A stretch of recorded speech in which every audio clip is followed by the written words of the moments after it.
Hello everyone. So in this video we are taking a different problem of nodal analysis. ठीक है, it says find the current in 6 ohm resistors in the following circuit. This is the circuit. तो same process हम follow करेंगे. सबसे पहले हमें क्या find out करना पड़ता है स्टेप 1 में, total number of principal node present in the circuit. ठीक है, वो हम फाइंड आउट कर लेंगे. उसमें -1 कर देंगे तो उतनी number of equation required for this solving this circuit. ठीक है, इसका ध्यान रखेंगे आप. देन हमें करना है असाइन करनी है करंट्स. ठीक है, at each branch and then उसके बाद हम उसमें केसीएल अप्लाई करेंगे और उसको लास्ट में स्टेप 4 में उसको सॉल्व कर लेंगे. ठीक है, यही प्रोसेस है. प्रोसेस से स्टार्ट करते हैं. तो देखिए, अगर आप यहां पे देखें तो नंबर ऑफ प्रिंसिपल नोड, अगर हम बात करें एन की वैल्यू कितनी होगी यहां पर, खुद सोचिए, आप बताइए. यहां वैल्यू होगी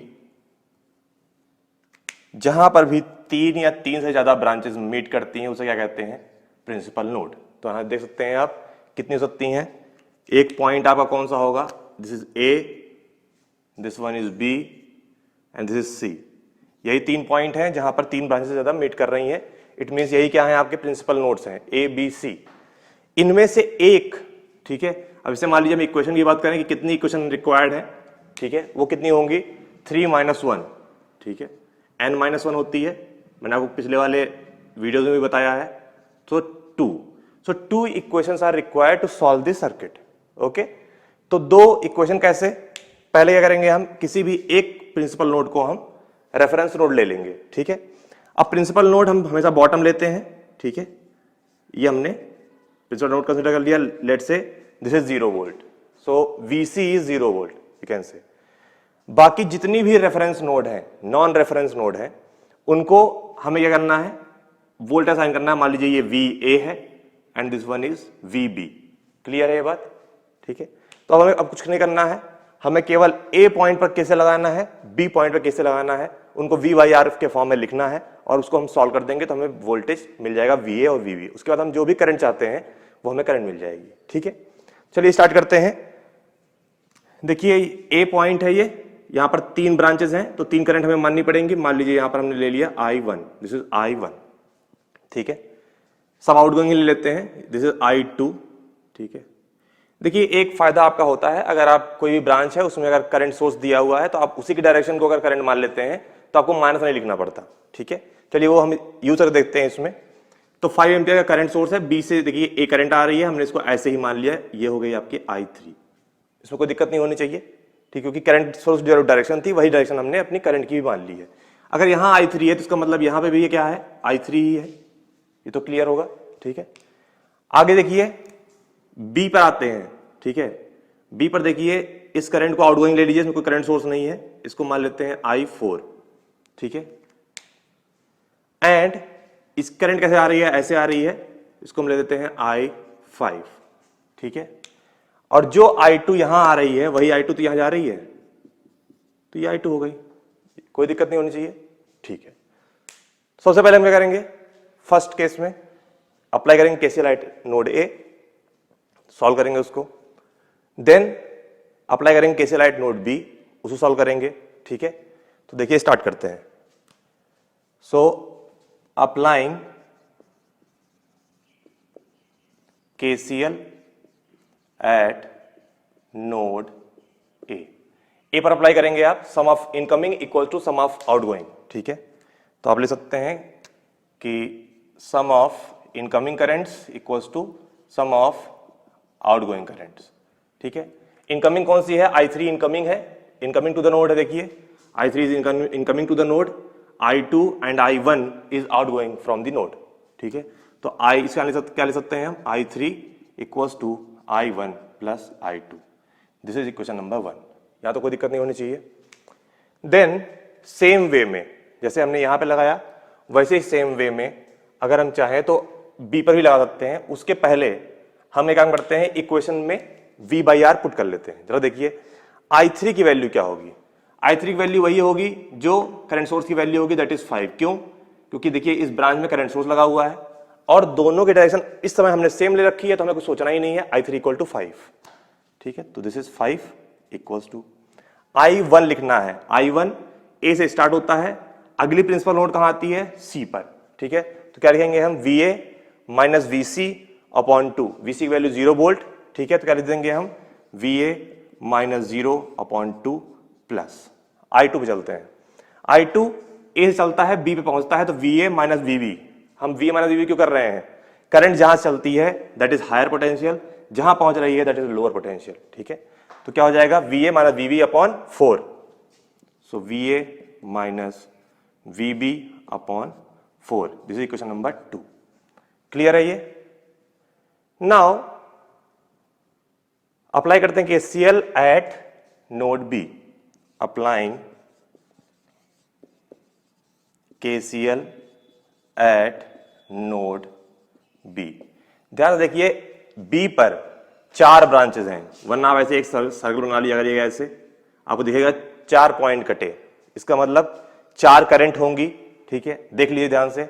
I2 इनकमिंग है, I5 इनकमिंग है, I3 और I4 क्या है, आउटगोइंग है, ठीक है, अगर आप देख पाते हैं तो देख लीजिए। I2 and I5 is incoming current और I3 and I4 is outgoing currents.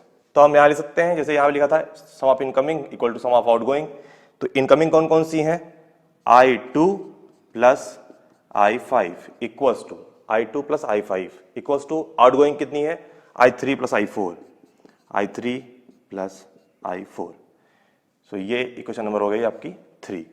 I2 value put कर दीजिए, I2 वैल्यू आप यहां पे पुट कर चुके हैं, देखिए वही सेम होगी क्योंकि हमने डायरेक्शन को चेंज नहीं किया, ठीक है, तो ये क्या हो गया आपका VA minus VB upon 4, the resistance is 4। I5 की तरह देखिए, I5 वाली ब्रांच में देखिए, ये ब्रांच जो है इसमें करंट सोर्स लगा हुआ है, सेम डायरेक्शन ले रखी है, कुछ सोचना नहीं है आपको, 10 लिख दीजिए सिंपल, इक्वल्स टू, देन आप देखिए I3 की बात करते हैं, where is I3, I3 is this, current source लगा हुआ है, सीधे आप लिख दीजिए 5 प्लस I4 की बात करते हैं, दिस इज I4, B से चल रहा है, C पहुंच रहा है, तो VB क्या हो गया, हायर पोटेंशियल, VC क्या हो गया, lower potential, VB minus 0 upon 6, so VB minus 0 by 6, equation number 4। आपको कुछ नहीं करना है, अब स्टेप 4 में इक्वेशन नंबर 2 और इक्वेशन नंबर 4 को आप सॉल्व करिए, ठीक है, और सॉल्व करके VA और VB की वैल्यू निकालनी है बस, ठीक है, तो सॉल्व कर लीजिए, इसका एलसीएम ले लीजिए 4, सॉल्व करते हैं, इक्वेशन नंबर 2 को अगर सॉल्व करते हैं, ठीक है, तो देखिए 4 आ जाएगा एलसीएम, ठीक है, दिस इज 4, ये हो जाएगा आपका 2VA plus VA minus VB, ठीक है, 2VA VA माइनस VB, और यहां क्या हो जाएगा 5, तो 5 रहेगा, ठीक है, तो यहां जो इक्वेशन बन के आती है वो क्या बनती है, 3VA minus VB equals to 20, equation number 5, ठीक है। सेम वे में यहां पे देखते हैं हम, ठीक है, इसका एलसीएम ले लीजिए, इसका एलसीएम क्या आएगा, मान लीजिए 24, ठीक है, सो 24, इसको थोड़ा और सिंप्लीफाई कर लेते हैं, तो ये हो जाएगा आपका VA माइनस VB अपॉन 4, इधर से इसको ले आइए, minus VB by 6 equals to minus 5, यहां आ गया। अब करेंगे थोड़ा सा इजी हो जाएगा, ठीक है, तो क्या हो जाएगा, ये 24 लेते हैं, तो 6VA minus 6VB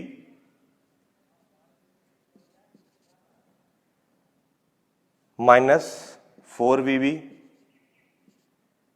equals to minus 5, ठीक है, इसको थोड़ा सॉल्व कर लेते हैं, 12 हो जाएगा, 3 3 2, तो ये हो गया आपका 3VA minus 5VB equals to minus 60, so ये हो गया इक्वेशन नंबर आपका 6। 5 और 6 को आपको सॉल्व करना है, दो इक्वेशन, दो अननोन, VA VB की वैल्यू निकाल लीजिए। तो देखिए VA की वैल्यू यहां से आ गई आपकी, VA equals to 13.33 volt and value of VB is 20 volt, ठीक है। नाउ सी, आपको करंट कौन सी चाहिए थी, आपसे जो क्वेश्चन में पूछा गया था, मान लीजिए वो करंट I थी, ये करंट क्या थी, किसी ने पूछा गया था 6 ओम में, ठीक है। तो इसका मतलब हमारी आई क्या है, I4 ही तो है, तो आई की वैल्यू क्या हो जाएगी, I4, और I4 की वैल्यू आपने यहां लिखी हुई है, देखिए VV माइनस 0/6। तो VV की वैल्यू आप निकाल चुके हैं, यहां देखिए VV/6 हो जाएगा, और ये VV की वैल्यू कितनी आई, 20/6 एम्पियर। यही हो गया कि आपका आंसर है आपका, ठीक है। So this is all about this question, ठीक है। आई होप आपको ये समझ में आया होगा, ठीक है। अगर किसी अभी स्टेप में आपको कोई भी इशू है, यू कैन आस्क, ठीक है। Thank you so much, stay with us.